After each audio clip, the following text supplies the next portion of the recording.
Hello विद्यार्थी मित्रांनो, स्वागत आहे आपलं पुन्हा एकदा एम-पी-सी लायब्ररी या आपल्या युट्यूब चॅनलमध्ये.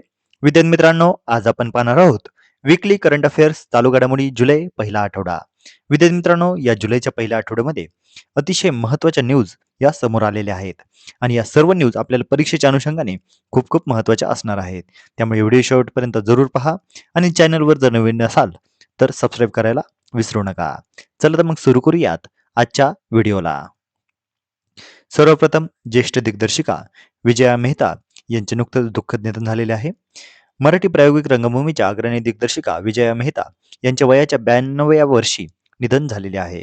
मराठी नाट्यविश्वामध्ये त्या प्रेमाने बाई या नावाने ओळखल्या जात असत. 1960च्या दशकामध्ये रंगायन नाट्यसंस्थेची त्यांनी स्थापना करून मराठी रंगभूमीला आधुनिक व प्रायोगिक दिशा दिलेली होती. 1-0 बाजीराव, अजब न्याय वर्तुळाचा, बॅरिस्टर, हमीदाबाईची कोठी, हय वदन, वाडाची रेबंदी यांसारखी अनेक गाजलेली नाटके त्यांनी दिग्दर्शित केलेली होती. स्मृतिचित्रे, रावसाहेब, पेस्तंजी, हवेली बुंदलथी यांसारख्या चित्रपटांचे दिग्दर्शन देखील त्यांनी केलेले होते. तसेच अनेक चित्रपटांमध्ये प्रभावी अभिनयही त्यांनी केलेला होता. विक्रम गोखले, नाना पाटेकर, नीना कुलकर्णी यांसारख्या अनेक कलाकारांना घडवण्यामध्ये त्यांचे मोठे योगदान राहिलेले आहे.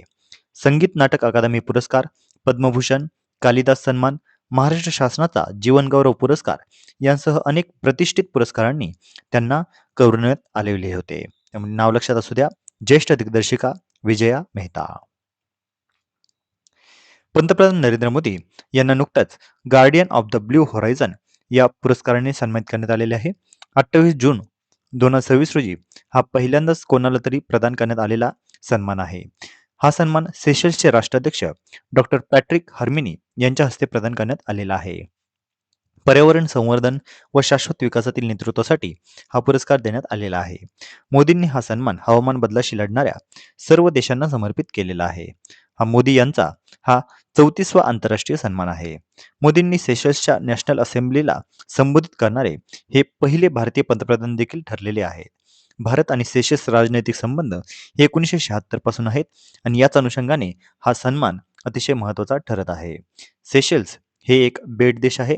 हिंद महासागरातील हा बेट आहे.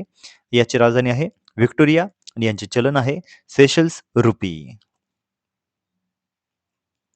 आता सेशल्सला भारताकडून काही महत्त्वाचे नजराना देखील दिलेले आहेत आणि हे आपल्याला माहिती असणं देखील आवश्यक आहे. पंतप्रधान नरेंद्र मोदी यांनी सेशल्स दौऱ्यामध्ये भारतीय हस्तकला व वस्त्र परंपरेचे प्रतीक असलेल्या भेटवस्तू प्रदान केलेल्या आहेत.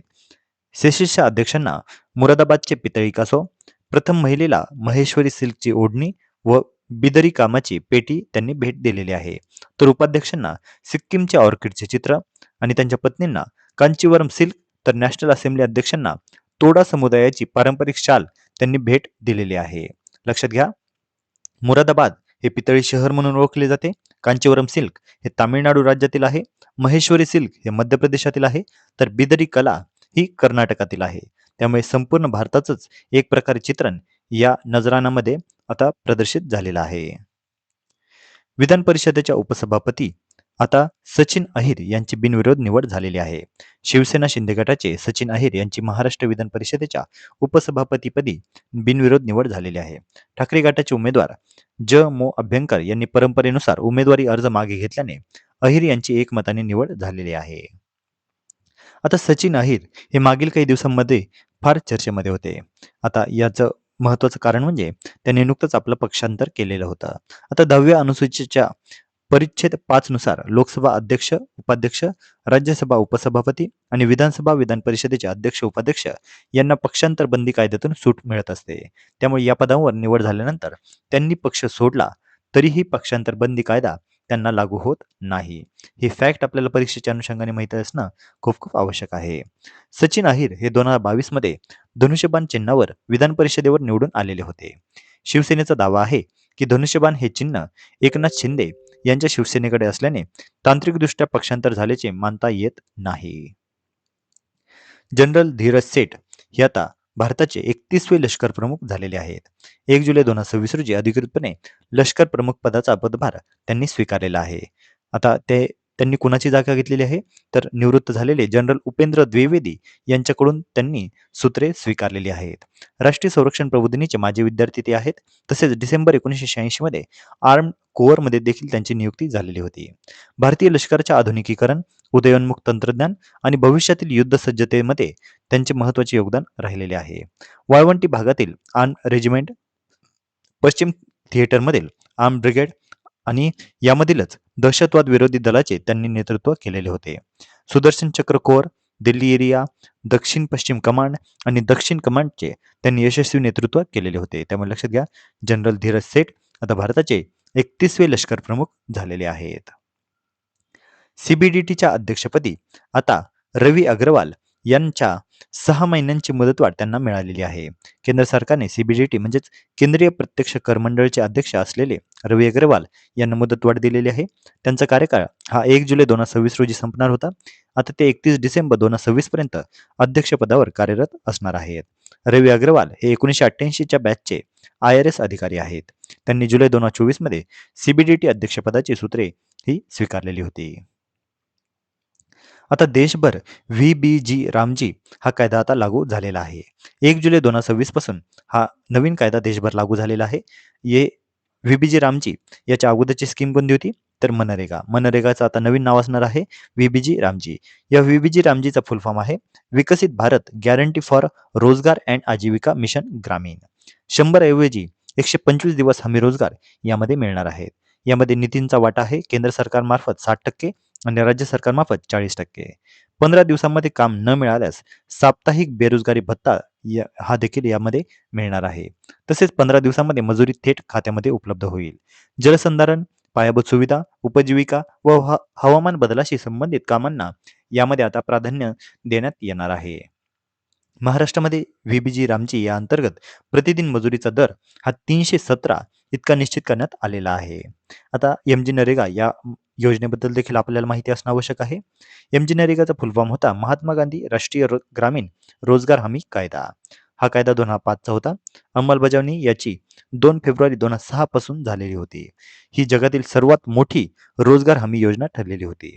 किमान 33% रोजगार महिलांसाठी यामध्ये राखीव होता आणि ग्रामीण कुटुंबांना अकुशल मजुरीद्वारे हमी रोजगार देणे हा यामध्ये महत्त्वाचा मुख्य उद्देश होता.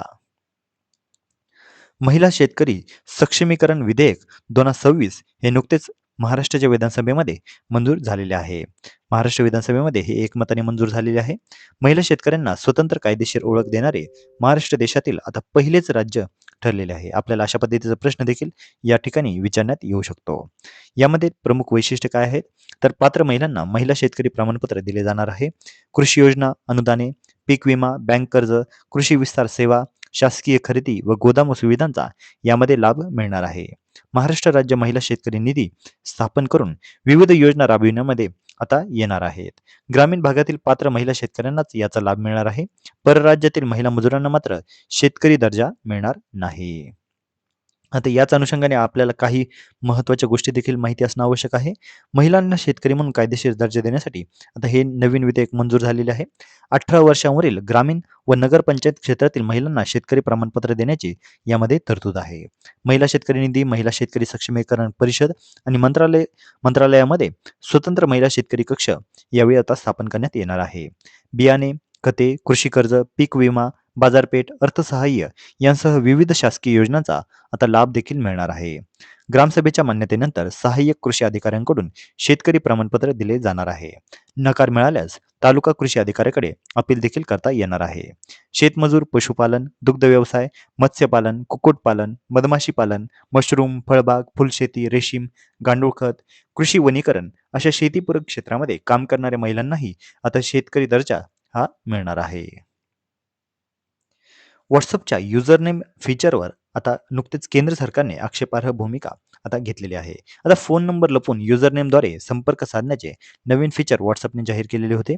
सायबर फसवणूक, डिजिटल अरेस्ट व तोतयागिरी यामुळे वाढू शकते अशी भीती केंद्र सरकारने दर्शवलेली आहे आणि केंद्र सरकारने मेटा या संस्थेला आता नोटीस देखील बजावलेली आहे. जोखीम मूल्यांकन पूर्ण होईपर्यंत फीचर सुरू करू नये असे सरकारचे निर्देश यावेळी जारी करण्यात आलेले आहे. WhatsAppने आवश्यक सुरक्षा उपाययोजना केल्याचा दावा केलेला असून हे फीचर टप्प्याटप्प्याने सुरू करण्यात येणार असल्याचे त्यांनी सांगितले आहे. मोबाईल क्रमांक आवश्यकच राहणार असून व्हेरीफाईड खाते, सरकारी संस्था व प्रसिद्ध व्यक्तींच्या नावांचे संरक्षण करण्यासाठी विशेष सुरक्षा व्यवस्था यामध्ये आता असणार आहे. आता पर्सिस्टंट ही कंपनी मागील काही दिवसांमध्ये चर्चेमध्ये होती. याचं कारण म्हणजे पुण्यातील पर्सिस्टंट सिस्टमने जर्मनीच्या नागारो समूहाचे सुमारे $1.3 अब्ज म्हणजे जवळपास 12,000 कोटींमध्ये अधिग्रहण केलेले आहे. आता हे जे एकत्रीकरण झालेलं आहे पुण्यातील पर्सिस्टंट कंपनी आणि जर्मनीची नागारो कंपनी, आता यांच्या एकत्रीनंतर जगातील ही दुसऱ्या क्रमांकाची डिजिटल अभियांत्रिकी कंपनी बनण्याची शक्यता आहे. यामध्ये 46,000 पेक्षाही जास्त कर्मचारी आणि 40 पेक्षा अधिक देशामध्ये या दोन्ही कंपन्यांचा विस्तार असणार आहे. AI आधारित डिजिटल परिवर्तनामध्ये जागतिक स्तरावर आता यामुळे अधिक बळकटी देखील मिळणार आहे. लक्षात घ्या, यांचं एकूण व्यवहार मूल्य आहे $1.3 अब्ज. नागारोचं मुख्यालय आहे म्युनिक, जर्मनी या ठिकाणी. तर पर्सिस्टंट ही आता देशातील 7वी सर्वात मोठी तंत्रज्ञान कंपनी ही बनणार आहे. आता ऑपरेशन सेफ पॅसेज हे मागील काही दिवसांमध्ये चर्चेमध्ये होते.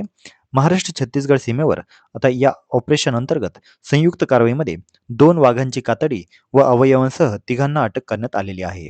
आरोपींकडून सुमारे 5 किलो खवले मांजराचे खवलेही जप्त करण्यात आलेले आहे. ही कारवाई वन्यजीव संरक्षण कायद्यान्वये करण्यात आलेली आहे. गडचिरोली, इंद्रावती, अबुजमाड, उन्नती, सीतानदी, सुनाबेडा यांना जोडणाऱ्या 400 किलोमीटर महत्वाच्या व्याघ्र मार्गिकेतील आंतरराज्य वन्यजीव तस्करीच्या जाळ्याला यामुळे आता मोठा धक्का मिळालेला आहे. प्राथमिक तपासामध्ये इंद्रावती, अबुझमाड या परिसरामध्ये वाघांची शिकार झाल्याचा संशय व्यक्त करण्यात आलेला आहे. ऑपरेशन सेफ पॅसेज हे कशा अंतर्गत आहे हे आपल्याला यावेळी माहिती असणं आवश्यक आहे. आता वैधानिक विकास मंडळाचं पुनर्गठन या संबंधातील एक महत्त्वाचं आर्टिकल नुकतंच वृत्तपत्रामध्ये प्रकाशित झालेलं होतं. आता हे आपल्याला माहिती असणं आवश्यक आहे. वैधानिक विकास मंडळे ही भारतीय राज्यघटनेच्या कलम 371(2) अंतर्गत प्रादेशिक विकासातील असमतोल दूर करण्यासाठी स्थापन केली जात असतात. 1994 मध्ये विदर्भ, मराठवाडा आणि उर्वरित महाराष्ट्र या 3 मंडळाची स्थापना झालेली होती. त्यांचा कार्यकाळ 30 एप्रिल 2020 रोजी संपलेला असून अद्याप यांचे पुनर्गठन झालेले नाही. राज्यपालांनी 2022 ते 2025 या दरम्यान अनेक वेळा केंद्र सरकारकडे पुनर्गठनासाठी पत्रव्यवहार केलेला आहे. सरकारच्या माहितीनुसार 2020-21 पासून निधी वाटपाचे सूत्र कायम ठेवण्यात आलेले असून विदर्भाला 23.03%, मराठवाड्याला 18.75% तर उर्वरित महाराष्ट्राला 58.23% निधी हा आता मिळणार आहे. सरकारचा असा दावा आहे की विदर्भाचा 94% तर मराठवाड्याचा 99% सिंचन अनुशेष हा दूर झालेला आहे. उर्वरित सिंचन अनुशेष जून 2027 पर्यंत दूर करण्याचे नियोजन आता यावेळी ठेवण्यात आलेले आहे. यामध्ये महत्त्वाचा मुद्दा म्हणजे तज्ज्ञांच्या मते सरकार 1994च्या निकषांनुसार अनुशेष मोजत आहे. मात्र 2022-23च्या आकडेवारीनुसार विदर्भाचा सिंचन अनुशेष 11.71 लाख हेक्टर तर मराठवाड्याचा 6.86 लाख हेक्टर असून प्रादेशिक असमतोल अजूनही मोठ्या प्रमाणावर कायम आहे आणि याचमुळे वैधानिक विकास मंडळाचं पुनर्गठन हे आता आवश्यक आहे.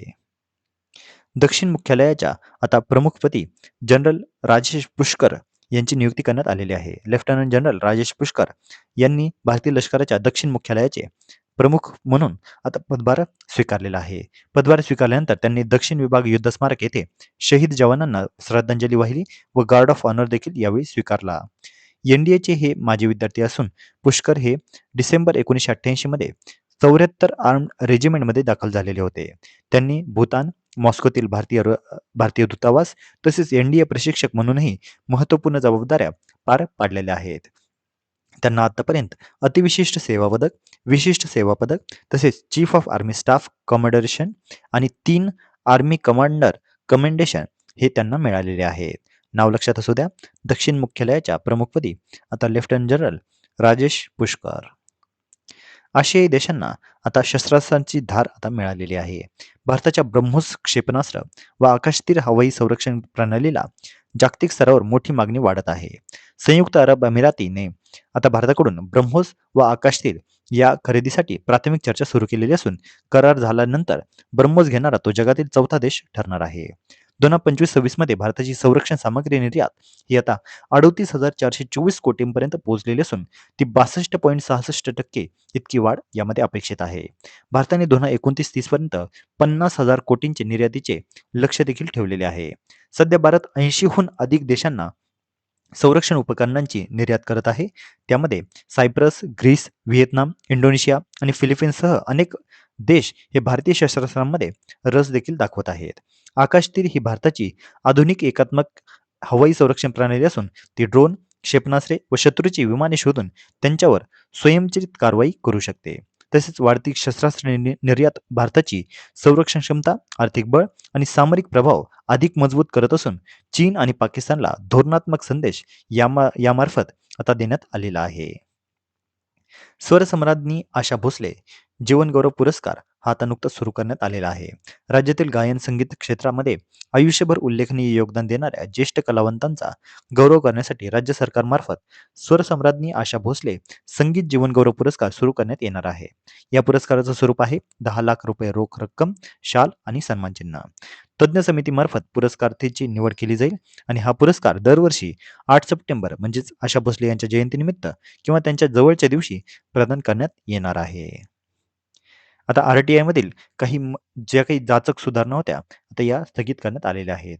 अण्णा हजारे यांच्या उपोषणाच्या इशाऱ्यानंतर राज्य सरकारने माघार ही घेतलेली आहे. मुख्यमंत्री देवेंद्र फडणवीस यांनी माहिती अधिकार कायद्यातील वादग्रस्त सुधारणांना स्थगिती देण्याची विनंती राज्य माहिती आयोगाला केलेली होती. आता यामध्ये प्रस्तावित जाचक अटी कोणत्या होत्या? तर अर्ज शुल्क हे 10 रुपयांवरून 30 रुपये करण्यात आलेले होते. माहितीच्या प्रत्येक पानाचे शुल्क 2 रुपयावरून 5 रुपये करण्यात आलेले होते. पहिल्या तासानंतर अभिलेख निरीक्षणासाठी प्रति तास 50 रुपये शुल्क हे करण्यात आलेले होते. तसेच अर्ज हा 150 शब्दांच्या मर्यादेत आणि एकाच विषयाचा असणे बंधनकारक देखील करण्यात आलेले होते. अर्जासोबत स्वयंसाक्षांकित ओळखपत्र जोडणे अनिवार्य करण्यात आलेले होते आणि संकेतस्थळावर उपलब्ध माहिती स्वतंत्रपणे न देण्याची अट यामध्ये घालण्यात आलेली होती. आता माहिती अधिकार कार्यकर्ते आणि अण्णा हजारे यांच्या तीव्र विरोधानंतर सरकारने या सर्व सुधारणांना तात्पुरती स्थगिती ही दिलेली आहे. भारत जपानमध्ये आता आर्थिक सुरक्षिततेसाठी महत्त्वाचे करार करण्यात आलेले आहेत. पंतप्रधान नरेंद्र मोदी आणि जपानच्या पंतप्रधान सनाई ताकाइची यांच्या उपस्थितीमध्ये आर्थिक संरक्षण, ऊर्जा आणि तंत्रज्ञान क्षेत्रातील अनेक महत्त्वाचे करार झालेले आहेत. यामधील प्रमुख मुद्दे म्हणजे आर्थिक सुरक्षा व पुरवठा साखळी ही मजबूत करण्यासाठी संयुक्त आराखडा तयार करण्यात आलेला आहे. कृत्रिम बुद्धिमत्ता, सेमीकंडक्टर, क्वांटम तंत्रज्ञान या क्षेत्रामध्ये सहकार्य करण्यात येणार आहे. भारत जपान बायोगॅस उपक्रमाअंतर्गत भारतात 1000 बायोगॅस व सेंद्रिय खत प्रकल्प उभारण्यास सहकार्य आता मिळणार आहे. बॅटरी, हरित हायड्रोजन, अणुऊर्जा आणि संरक्षण क्षेत्रामध्ये संयुक्त उत्पादनाला यामुळे चालना मिळणार आहे. जहाजबांधणी, विमान क्षेत्र आणि पुरवठा साखळी मजबूत करण्यासाठी नवी चौकट आता आखण्यात येणार आहे. या दोन्ही महत्त्वाच्या देशांमध्ये ठळक बाबी म्हणजे पुढील 10 वर्षामध्ये जपानकडून 10 ट्रिलियन येन गुंतवणुकीचे लक्ष्य हे ठेवण्यात आलेले आहे. गेल्या वर्षभरामध्ये 100हून अधिक व्यापारी करार आता झालेले आहेत. तसेच भारतामध्ये 10 अब्ज डॉलरपेक्षा अधिक जपानी गुंतवणूक ही आता होणार आहे. तसेच मुक्त, नियमाधारित आणि समृद्ध हिंद प्रशांत क्षेत्रासाठी दोन्ही देशांची संयुक्त बांधिलकी यावेळी आता दिसून आलेली आहे. लक्षात घ्या, भारत आणि जपान आर्थिक सुरक्षिततेसाठी महत्त्वाचे करार आता झालेले आहेत. एकल महिला धोरण हे सध्या अतिशय चर्चेमध्ये आहे. याचं कारण म्हणजे महाराष्ट्र सरकारने 22 मे 2026 रोजी एकल महिला धोरण तयार करण्यासाठी मसुदा समिती स्थापन केलेली आहे. मात्र अनेक वर्षे या विषयावर काम करणाऱ्या महिला संघटना व कार्यकर्त्यांचा समितीमध्ये पुरेसा सहभाग नसल्याने नाराजीही व्यक्त होत आहे. आता या एकल महिला धोरणाचा इतिहास काय आहे? तर 1988 पासून महाराष्ट्रामध्ये परित्यक्ता व एकल महिलांच्या हक्कांसाठी चळवळ ही सुरू झालेली होती. या चळवळीमुळे महिला धोरण, न्यायालयीन शुल्क माफी, आईचे नाव सरकारी कागदपत्रांवर, तसेच स्वतंत्र रेशन कार्ड, पोटगीवरील मर्यादा रद्द आणि कौटुंबिक हिंसाचार प्रतिबंधक कायदा, तसेच वारसा हक्क यांसारखे अनेक महत्त्वाचे बदल यावेळी घडून आलेले आहेत. या धोरणामध्ये काय असायला पाहिजे? तर एकल महिलांची व्यापक व्याख्या म्हणजेच त्यामध्ये विधवा, परित्यक्ता, अविवाहित, ट्रान्स महिला, सेक्स वर्कर या आदींचा समावेश असणं आवश्यक आहे. तसेच या धोरणात अजून काय असायला हवे? तर प्रभावी अंमलबजावणीसाठी राज्यस्तरीय एकल महिला प्राधिकरण हे देखील यावेळी असायला हवे, अशा पद्धतीची मागणी आता समोर येत आहे. आता भारतातील एकल महिलांची संख्या 2001 मध्ये 5.12 कोटी तर 2011 मध्ये 7.14 कोटी इतकी झालेली होती. तर महाराष्ट्रामध्ये 2011च्या जनगणनेनुसार 22.58 लाख एकल महिला असून देशामध्ये उत्तर प्रदेशनंतर महाराष्ट्राचा दुसरा क्रमांक आहे.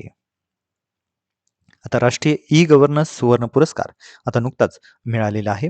National awards for e governance 2026 अंतर्गत सांगलीच्या कडेपूर ग्रामपंचायतीने ग्रासरूट लेव्हल इनिशिएटिव्ह या श्रेणीमध्ये राष्ट्रीय ई गव्हर्नन्स सुवर्ण पुरस्कार पटकावलेला आहे. आता यासोबतच पुणे महानगरपालिकेचे देखील गौरव करण्यात आलेला आहे. पुणे महानगरपालिका MC360 या प्रकल्पाला राष्ट्रीय ई गव्हर्नन्स पुरस्कार 2026 मध्ये सिल्वर अवॉर्ड मिळालेला आहे. माउंट लेवतोबी हे सध्या चर्चेमध्ये आहे. याचं कारण म्हणजे या ठिकाणचा ज्वालामुखीचा उद्रेक. माउंट लेवतोबी लाकी लाकी हा इंडोनेशियातील फ्लोरेस बेटावरील म्हणजेच पूर्व नुसा तेंगारा प्रांतातील एक सर्वाधिक सक्रिय स्तरित ज्वालामुखी आहे. या पर्वताला 2 जुळे ज्वालामुखी असून त्यांना पती पत्नी म्हणून ओळखले जाते. लाकी लाकी म्हणजे पुरुष आणि पेरेम्पुआन म्हणजे स्त्री. दोन्ही शिखरे 2 किलोमीटरपेक्षा कमी अंतरावर आहेत. आता या संपूर्ण घडामोडीमध्ये रिंग ऑफ फायर हे चर्चेमध्ये आहे. रिंग ऑफ फायर काय आहे?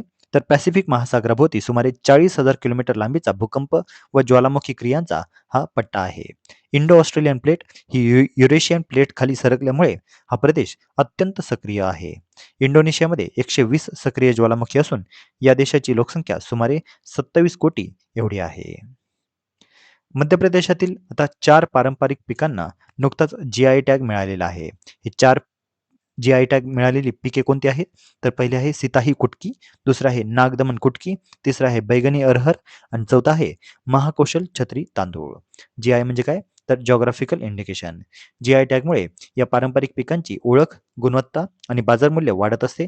तसेच स्थानिक शेतकऱ्यांना याचा खूप मोठ्या प्रमाणात हा फायदा होत असतो. आता दिल्ली मुख्यमंत्री स्मारक दत्तक योजना ही सध्या चर्चेमध्ये आहे. दिल्ली सरकारने हमारे स्मारक हमारा गौरव या योजनेअंतर्गत 75 ऐतिहासिक स्मारके खाजगी संस्था व संघटनांना स्मारक मित्र म्हणून 5 वर्षांसाठी दत्तक देण्याचा निर्णय हा घेतलेला आहे. 30 जून 2026 रोजी या योजनेला मंत्रिमंडळाची मंजुरी मिळालेली आहे. ही सार्वजनिक खाजगी भागीदारी म्हणजे PPP आधारित योजना असून स्मारकांच्या संवर्धन, देखभाल व पर्यटन विकासाला चालना देणे हा याचा उद्देश आहे.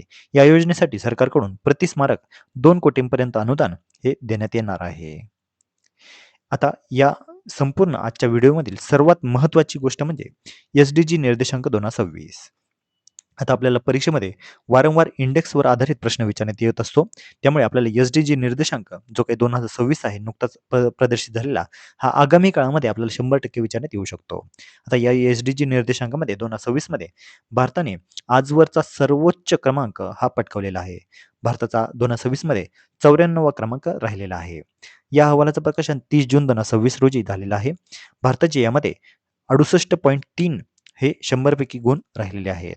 आता भारताची प्रगती मागील वर्षामध्ये कशी राहिलेली आहे? तर 2024 मध्ये 109वा, 2025 मध्ये 99वा आणि 2026 मध्ये 94वा क्रमांक हा भारताने राहिलेला आहे आणि भारताची 2026 मधील ही सर्वोच्च आता कामगिरी ठरलेली आहे. जागतिक अव्वल 3 देश कोण आहेत? तर पहिल्या क्रमांकावर आहे फिनलंड, दुसऱ्या क्रमांकावर आहे स्वीडन आणि तिसऱ्या क्रमांकावर आहे डेन्मार्क. आता यामधील महत्त्वाचे मुद्दे आपल्याला माहिती असणं आवश्यक आहे. ते म्हणजे 2026 मध्ये इरिट्रिया व तिमोर लेस्ते प्रथमच क्रमवारीमध्ये समाविष्ट झालेले आहेत.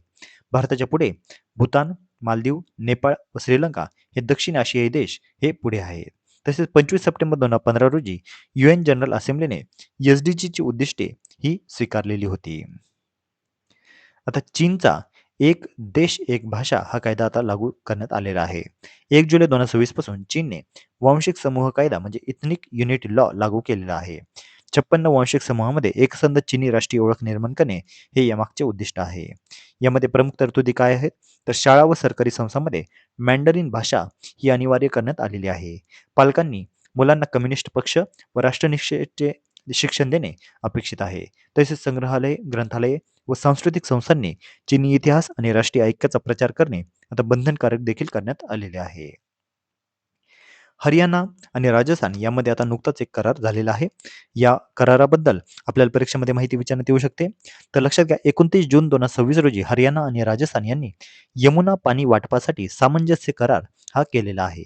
1994चा आंतरराज्य जल वाटप करार तब्बल 32 वर्षांनंतर प्रत्यक्षात लागू आता करण्यात आलेला आहे. राजस्थानला 580 दशलक्ष घनमीटर यमुना पाणी मिळणार आहे. तसेच पाणी पुरवठ्यासाठी 3 भूमिगत पाईपलाईन यामध्ये असणार आहेत. प्रकल्पाचा खर्च असणार आहे 34,102 कोटी. या करारावेळी प्रमुख उपस्थिती कोणाची होती? तर केंद्रीय गृह व सहकार मंत्री अमित शहा, केंद्रीय जलशक्ती मंत्री CR पाटील, राजस्थानचे मुख्यमंत्री भजनलाल शर्मा, हरियाणाचे मुख्यमंत्री नायब सिंह सैनी. आता यामध्ये यमुना नदी ही आपल्याला परीक्षेसाठी महत्त्वाची आहे. याबद्दल आपल्याला माहिती विचारण्यात येऊ शकते. तर यमुना नदीचा उगम आहे यमुनोत्री, बंदरपुंछ पर्वत, उत्तराखंड या ठिकाणी. गंगेची ही सर्वात मोठी उपनदी आहे. गंगा आणि यमुना यांचा संगम प्रयागराज या ठिकाणी होतो आणि याला त्रिवेणी संगम असे म्हणण्यात येत असते. प्रमुख उपनद्या आहेत चंबळ, बेटवा, केन, सिंध, टोन्स आणि हिंडन. या यमुना नदीवर महत्वाची शहरे कोणती वसलेली आहेत? तर दिल्ली, मथुरा आणि आग्रा. आयतुल्ला खमेनी यांच्या आता जे काही आता त्यांचे शेवटचं एक त्यांची जी काही रॅली निघालेली होती, यासाठी भारताचे शिष्टमंडळ आता त्या ठिकाणी गेलेले होते. आता या भारताच्या शिष्टमंडळामध्ये कोणाचा समावेश होता? तर लेफ्टनंट जनरल सय्यद अता हसनैन हे बिहारचे राज्यपाल आहेत. तसेच भारताचे परराष्ट्र राज्यमंत्री पबित्रा मार्घेरिटा, भारताचे माजी परराष्ट्र मंत्री सलमान खुर्शीद आणि मेहबूबा मुफ्ती हे सर्व भारताच्या शिष्टमंडळामध्ये समाविष्ट होते. इराणचे राष्ट्राध्यक्ष मसूद पजेश्कियान यांनी पंतप्रधान नरेंद्र मोदींना वैयक्तिक निमंत्रण देखील दिलेले होते. मात्र पूर्वनियोजित परदेश दौऱ्यामुळे पंतप्रधान मोदी हे या ठिकाणी उपस्थित राहू शकलेले नाही. इराणची राजधानी आहे तेहरान, तर इराणचे चलन आहे इराणी रियाल. पीएम-एफ-सी-टी ही योजना मागील काही दिवसांमध्ये चर्चेमध्ये आहे. पीएम-एफ-सी-टीचा फुल फॉर्म आहे पीएम फॅमिली केअर ट्रॅकर. याची सुरुवात गांधीनगर, गुजरात येथे केंद्रीय गृहमंत्री अमित शहा यांच्या हस्ते झालेली आहे. या पीएम-एफ-सी-टी या योजनेचा उद्देश काय आहे? तर गर्भवती महिला, नवजात बालक व 18 वर्षापर्यंतच्या किशोरवयीन मुलांचे रिअल टाइम आरोग्य ट्रॅकिंग करणे हा यामागचा महत्त्वाचा उद्देश आहे. हा देशातील पहिला एकात्मिक डिजिटल प्लॅटफॉर्म असून आरोग्य, पोषण व कल्याणकारी योजनांचे एकत्रित निरीक्षण करणार आहे. आपल्याला काही महत्त्वाच्या गोष्टी यावेळी माहिती असणं आवश्यक आहे. आभा म्हणजे काय? तर आयुष्यमान भारत हेल्थ अकाउंट हा 14 अंकी डिजिटल हेल्थ आयडी असतो. तसेच भारत हा 2007 पासून पोलिओ मुक्त देश आहे हे देखील यावेळी आपल्याला माहिती असणं आवश्यक आहे. मल्लिकार्जुन खरगे यांची राज्यसभेच्या विरोधी पक्षनेतेपदी नुकतीच पुनर्नियुक्ती करण्यात आलेली आहे. ते कर्नाटकमधून पुन्हा राज्यसभेवर निवडून आलेले असून काँग्रेसचे राष्ट्रीय अध्यक्ष आहेत. तसेच राज्यसभेतील काँग्रेसचे महत्त्वाचे नेते आणि विरोधी पक्षनेते आता ते आहेत. त्यांच्यासह 8 नव्या राज्यसभा सदस्यांनी शपथ घेतलेली आहे. उपराष्ट्रपती व राज्यसभा सभापती सी.पी. राधाकृष्णन हे आता आपल्याला आहेत. आपल्याला हे माहीतच आहे. तसेच राज्यसभाची कमाल सदस्य संख्या 250 एवढी आहे. सध्या याची सदस्य संख्या सुमारे 245 आहे. 238 निवडून आलेले तर 12 राष्ट्रपती नियुक्त सदस्य यामध्ये असतात. स्थायी सभागृह हे कधीही विसर्जित होत नाही. यामधील 1/3 सदस्य दर 2 वर्षांनी निवृत्त होत असतात. यामध्ये सदस्यांचा कार्यकाळ 6 वर्षांचा असतो. कलम 80 काय सांगते? तर ही राज्यसभेची रचना सांगते. राज्यसभेचे पदसिद्ध सभापती हे उपराष्ट्रपती असतात आणि सध्या उपराष्ट्रपती कोण आहेत? तर सी.पी. राधाकृष्णन. विरोधी पक्षनेता हा घटनात्मक नाहीये, तर हा कायदेशीर म्हणजे स्टॅच्युटरी पद आहे. 1977 मध्ये यांना स्टॅच्युटरी पद मिळालेलं होतं. तसेच ऑर्डर ऑफ प्रेसिडेन्समध्ये याचा 7वा क्रमांक असतो. आपल्याला एकूणच विरोधी पक्षनेतेबद्दल संपूर्ण डिटेल माहिती या ठिकाणी दिलेली आहे आणि हे आपल्याला माहिती असणं आवश्यक आहे. वैभव सूर्यवंशी हा खेळाडू सध्या चर्चेमध्ये आहे. याचं कारण म्हणजे नुकतंच त्याने आता आंतरराष्ट्रीय पदार्पण केलेलं आहे आणि भारताचा तो आता सर्वात तरुण आंतरराष्ट्रीय क्रिकेटपटू ठरलेला आहे. इंग्लंड विरुद्ध दुसऱ्या T20 सामन्यामध्ये त्याने पदार्पण केलेले आहे. त्याचं वय आहे 15 वर्ष 99 दिवस. भारताच्या कोणत्याही आंतरराष्ट्रीय संघातून पदार्पण करणारा तो सर्वात तरुण खेळाडू ठरलेला आहे. पदार्पणामध्ये 10 चेंडूत 14 धावा त्याने केलेल्या होत्या. तसेच सचिन तेंडुलकर यांच्या 16 वर्ष 205 दिवसांच्या पदार्पणाचा विक्रम त्याने मोडलेला आहे. आता सर्वात कमी वयामध्ये आंतरराष्ट्रीय पदार्पण केल्याच्या यादीमध्ये त्याचा कितवा क्रमांक आहे? तर लक्षात घ्या, पहिला क्रमांक आहे हसन रजा जो पाकिस्तानचा आहे. त्यांनी 14 वर्ष 227 दिवस यावेळी पदार्पण केलेले होते. दुसरा आहे वैभव सूर्यवंशी 15 वर्ष 99 दिवस. तिसरा आहे मोहम्मद शरीफ बांगलादेश. चौथा आहे मुश्ताक अहमद पाकिस्तान. पाचवा आहे अकिल जावेद पाकिस्तान आणि 6व्या क्रमांकावर आहे सचिन तेंडुलकर, ज्याने 16 वर्ष 205 दिवस यावेळी त्याने पदार्पण केलेले होते. आणि यापुढची आजची या दिवसाची शेवटची न्यूज आहे. महाराष्ट्रामध्ये शाळांजवळ आता एनर्जी ड्रिंक्स विक्रीवर बंदी घालण्यात आलेली आहे. महाराष्ट्र सरकारने शाळांच्या 500 मीटर परिसरामध्ये एनर्जी ड्रिंक्स म्हणजे स्टिंग यासारख्या ड्रिंक्सवर विक्रीवर आता बंदी जाहीर केलेली आहे. याचं कारण म्हणजे यातील उच्च कॅफिनमुळे विद्यार्थ्यांच्या आरोग्यावर होणारे दुष्परिणाम. याची घोषणा अन्न व औषध प्रशासन मंत्री नरहरी झिरवाळ यांनी पावसाळी अधिवेशनामध्ये केलेली आहे. 2017 मध्ये शाळांच्या कॅन्टीनमध्ये जंक फूड विक्रीवर बंदी घालणारे महाराष्ट्र हे देशातील पहिले राज्य ठरलेले आहे. आता यावेळी आपल्याला काय माहिती असणं म्हणजे काय, तर FSSAI म्हणजे काय, तर FSSAI याचा फुल फॉर्म आहे food safety and standards authority of India. याची स्थापना अन्न सुरक्षा व मानके कायदा 2006 अंतर्गत करण्यात आलेली होती आणि याचं मुख्यालय आहे नवी दिल्ली या ठिकाणी. आता लक्षात घ्या, महाराष्ट्राच्या शाळांजवळ एनर्जी ड्रिंक्सवर आता बंदी घालण्यात आलेली आहे. तर विद्यार्थी मित्रांनो, हा होता आजचा व्हिडिओ. आजचा व्हिडिओ तुम्हाला कसा वाटला हे आम्हाला कमेंटमध्ये जरूर सांगा. या व्यतिरिक्त तुम्हाला कोणते अजून व्हिडिओ हवे असतील तर ते देखील आम्हाला कमेंटमध्ये जरूर नोंदवा. अशाच अधिकाधिक इन्फॉर्मेटिव्ह कंटेंटसाठी आपली MPC लायब्ररी या यूट्यूब चॅनलला सबस्क्राईब आणि शेअर करायला अजिबात विसरू नका. धन्यवाद.